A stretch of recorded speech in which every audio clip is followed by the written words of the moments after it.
Hello, welcome. I'm seeing that you guys are getting joined to audio. Just want to make sure that you can hear me and everything's getting set up okay. Today we're going to be talking about NHSN. Today's office hour typically is the second Tuesday of every month, but occasionally we do have to shuffle the schedule a little bit. So today is the NHSN office hours, and we are going to be talking about some recent updates and things like that. Yes, go ahead while you're waiting, if you can, locate the chat and go ahead and put in who you are, where you're from, your facility name, your state, things like that. We'd love to know where you are joining us from today. I see some familiar names, which I love. And we'll get started in a couple seconds here. Looks like we have a couple more people joining right now. Okay, wonderful. Thank you guys for entering into chat. Okay, so I wanted to share some recent NHSN updates, things that come across that I feel like are worth sharing out. This email came out, as you guys can see, last week, or no, actually earlier this week, on Tuesday. And what I always tell people is when you see these emails from NHSN, you want to look right here. It says this email is intended for users of the long-term care facility component of NHSN, because there are a bunch of different components actually, and you want to make sure that this is actually an applicable memo or notification for you guys. So if you look at this top of the memo, there's always a line here of who the email is intended for. If it says patient safety component or any other component, you usually can just ignore the memo. If it says long-term care facility component, that's when you really should pay attention and read through it.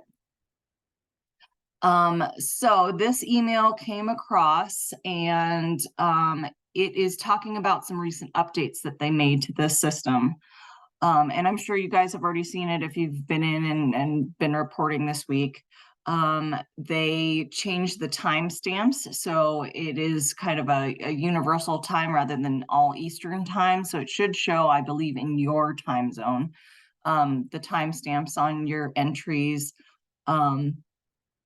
They've added some additional tests, different types of tests. If you're doing the point of care test results in NHSN, I know that most people don't report their POCs into NHSN anymore, but just in case you do, they added a bunch more.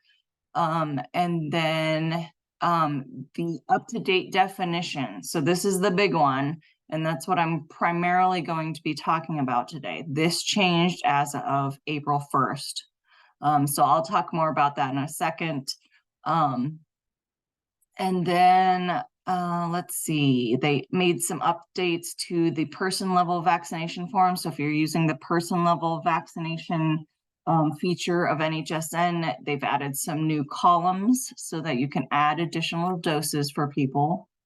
And then they've updated some resources. So this is a good one to look at if you can find this in your inbox. This has some good updates for the long-term care facility component, especially if it looks a little different when you log in to enter your data. You can go here and see what they changed and what they made modifications to.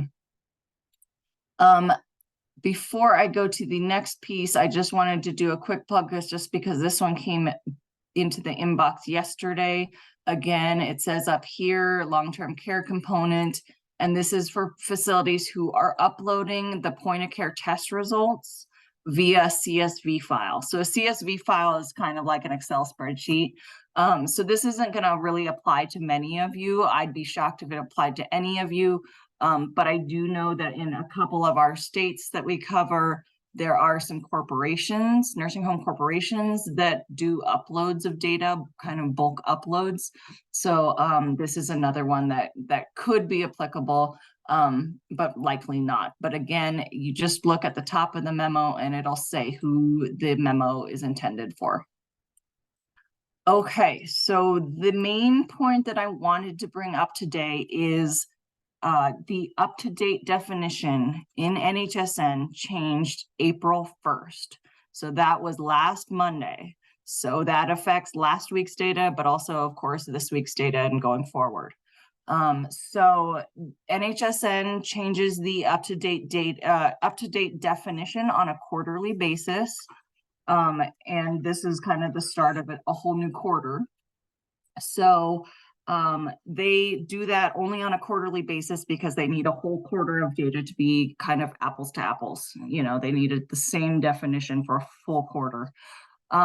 So the actual recommendation by the CDC came out, I believe it was in February or March. It came out quite a bit earlier. So but they kept the data, you know, or the definition the same for that first quarter of the year.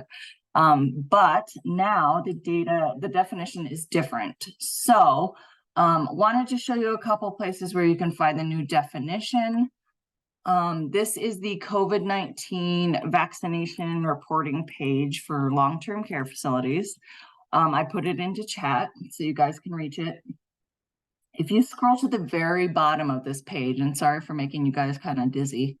If you scroll to the bottom of the page, there in resources, there is one resource that says understanding key terms and up-to-date vaccination, and it shows when it was last updated. So this was updated in April 2024. You can click on that document and it opens up and it shows you this is the quarter that they're looking at, April 1st to June 30th. And then when you scroll down, it will give you the new definition. So anybody who's up to date is 65 and older are up to date if they have received 2 doses of the 23-24 vaccine, or if they received 1 dose of the 23-24 vaccine within the last 4 months. So those people are considered up to date. Too bad they're even so tough. And then, of course, the people who are younger than 65, they're up to date if they have received 1 dose of the 23-24. So when you go in to do your vaccination data, you have to keep this new definition in mind. I know, unfortunately, and kind of dishearteningly, this means that your numbers will probably drop for a bunch of you. Be sure that you keep this in mind. There's another place to access it when you go into NHSN, and I'm going to go into a test facility really quick. When you go into your vaccination area and you open your vaccination reporting form, there is a little hyperlink here on up to date. And when you click on that, that opens that exact same document, that's exact same PDF that references it. So if you don't have this page bookmarked, the vaccination resource page bookmarked, you can always access it through NHSN. It'll open it up when you click on this. So if you didn't really know, if this is news to you that the definition changed, you can always go back and edit your data that you put in for last week and retool those numbers. So please do that if you feel like you weren't sure of this new definition. And then you would just go into the record, change the numbers, and then resave. And then also, if any of you are doing the person level vaccination form, those definitions are going to automatically change for you. And your numbers should update based on the dates of the vaccinations those people have received and their age. Because when you do this person level reporting, it asks for a date of birth. So it automatically calculates who's 65 and older and who's under 65. Okay, so let me ask if anybody has questions on the new up-to-date vaccination definition, because I see Carla's question in the chat, but I want to cover that next. I want to make sure that everybody's clear on the up-to-date definition. So starting this week, that's when it applies. It also applies to your summary data. So when you go to your or not your summary data, your pathway data. So when you go to your pathway data, and starting this week, this April 1st week, when you go in here and it asks for positive tests and then who of those positives were up to date, you're going to make sure that you change that definition as well. And for the pathway data, someone's not considered up to date until they're, I believe it's 14 days out from their vaccination. So yeah, this gives you a link to it. It looks like it changed URL, but if you have questions on that, please let me know. I'm happy to kind of talk through it with you. Okay, I'm not seeing any other questions in the chat about the up-to-date definition. I'm sure it's fairly clear for you guys. Let's see. So the next thing I wanted to talk about is the resident RSV and flu vaccination. That season, kind of that technical season, is over. So on the vaccination page, when you go into this reporting, this is optional, and you do not have to report the influenza and RSV. So if it says optional on that tab, you don't have to do it. So you know, if anything, you're over reporting. I mean, that's great and that's wonderful if you've been doing it all this time, but just FYI, you don't have to, and you could continue to if you'd like to. And you know, you might be reporting zeros for a long time, maybe until the fall, till some of those kick back up again, but up to you. Same in the pathway data, there's an optional tab there, the influenza RSV. Again, it says optional, so you do not necessarily have to do that one. The only pieces are the staff and resident impact, those on the pathway, and then the staff and resident on the vaccination for the COVID-19. That's what they're requiring. Carla, did that answer your question? I'll give you a second to reply. Or you can always unmute too if you have any follow-up questions based on what I said. Okay, and then the other piece that I wanted to talk about was the staff flu vaccinations. Those are required in NHSN, and the deadline for that is May 15th. I am going to be doing 2 upcoming sessions. So on this Nursing Home Quality Essentials, I'm going to be doing April 23rd and April 25th. It's going to be the exact same information, both sessions, but I am going to go over the flu vaccination data entry piece. One thing to check right now, next time you log into NHSN, is go to this component dropdown. When you get to this page, this is normally where you select your nursing home name and you hit submit. And most of us, you know, do this very rotely, automatically. We just click submit and we don't even look at this page. But pause on this page the next time you log in and do this component dropdown. And I'm actually going to have a lot more options than you are, but you should at least have 2. You should have the long-term care facility component, but also this healthcare personnel safety component. If you need to have both of these in order to get the required data in, the staff flu vaccination data goes into the healthcare personnel safety component. So that's something to check right now ahead of time, just to make sure that you have access to the component to report that. And again, the deadline for that is May 15th.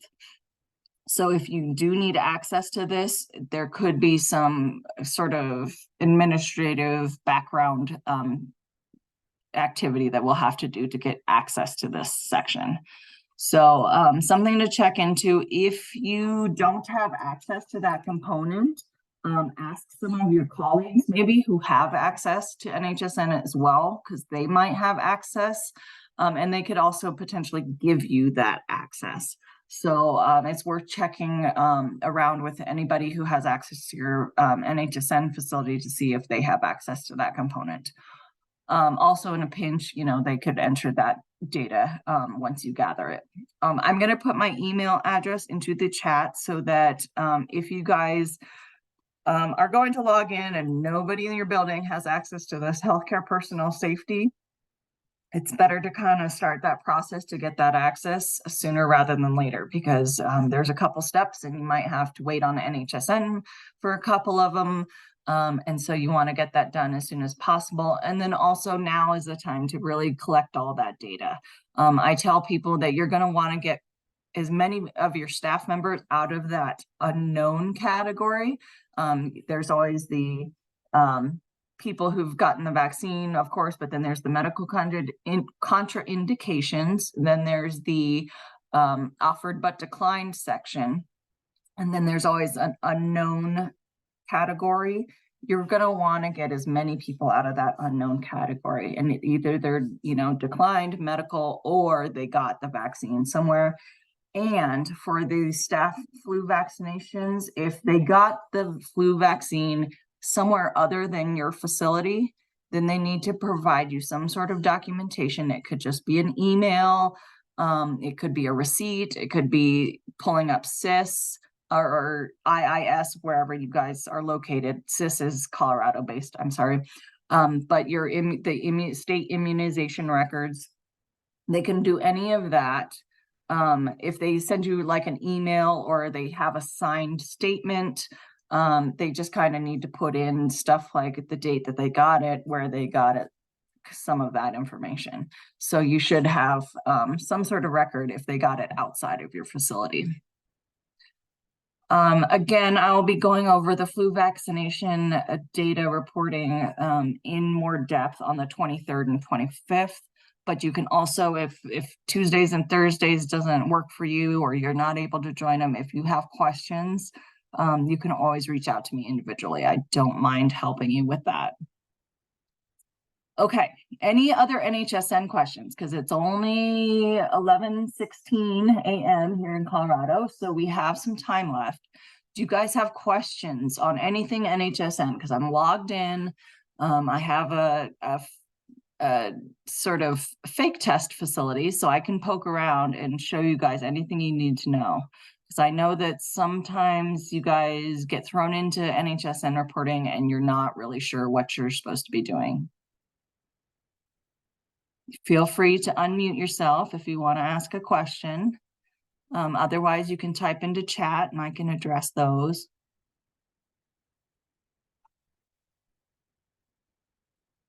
I can always show you again my, this is the Telegen NHSN resources. So we have a whole page dedicated to NHSN resources on our webpage. You can go to Telegen-QI Connect, and then under resources is long-term care NHSN resources. And I've kind of compiled everything all together. So especially if you are trying to do something and NHSN or SAMS send you something very convoluted instructions on how to maybe change your email address or change the NHSN administrator role, I have taken their instructions and sort of made them more simple. I've simplified them and made them easier. I've included screenshots, things like that. So these could be particularly useful. Obviously, adding new users is always important. Changing your email address, say you've moved to facilities and you need to change it, you have to change it in a specific order. Changing the administrator role, this is also important, potentially with the upcoming flu data that it needs to be reported. And they also have a guidance document on the flu vaccination reporting. So if you guys want to get it done ahead of time and you don't want to join the 2 sessions later this month, totally fine. You can use this guidance document. It just gives you a step-by-step guide on how you can do that. So just another place for resources. I'll put this link into chat as well. And then it looks like I have a question here. Do we count flu for residents who have passed or discharged if in our reporting time frame? So that's assuming that your count or you're doing the flu reporting. And so let me see. I would have to send you the table of instructions for that section. So every page of NHSN has a table of instructions. Let me get to it up here. So there is a table of instructions, and here's the influenza RSV vaccination. But I think you're probably talking about the pathway data. So let me get that page open. So if you're reporting on, let's see, pathway. Oh, I don't know if this page has it. I'll have to look and find where it is, but there is a table of instructions. Oh, talking about vaccination reporting that's due in May. So the vaccination, thank you, Nancy, for clarifying. The vaccination reporting that's due in May, that is for your staff flu vaccinations. That's it. Your resident flu vaccinations go into your MDS as they have been for quite some time. So that's where those go. It's just the staff flu vaccinations that go in NHSN by May 15th. Does that help clarify that piece?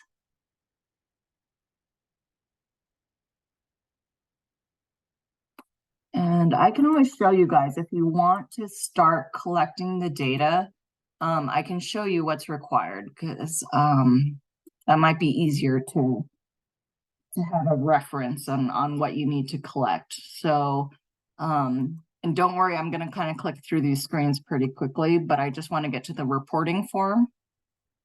So this is any staff who worked in the facility for at least one day between October 1st and March 31st. And then, like I had mentioned before, who got the vaccine at the facility, who got it elsewhere but has documentation, and then the medical contraindication declined, and then unknown vaccination status. So that's what you have to collect for your staff. And you do have to break them down into a couple categories, and other contract personnel is not required. So that's that piece. The only place that people get confused is sometimes people think that when they are in their long-term care facility component on their vaccination, and they go to this flu RSV tab, that will satisfy the requirement, and that is incorrect. That does not satisfy it for the SNF QRP requirement. So that is for residents. It's optional. It is the staff vaccination, and that goes in that other component where I was just at.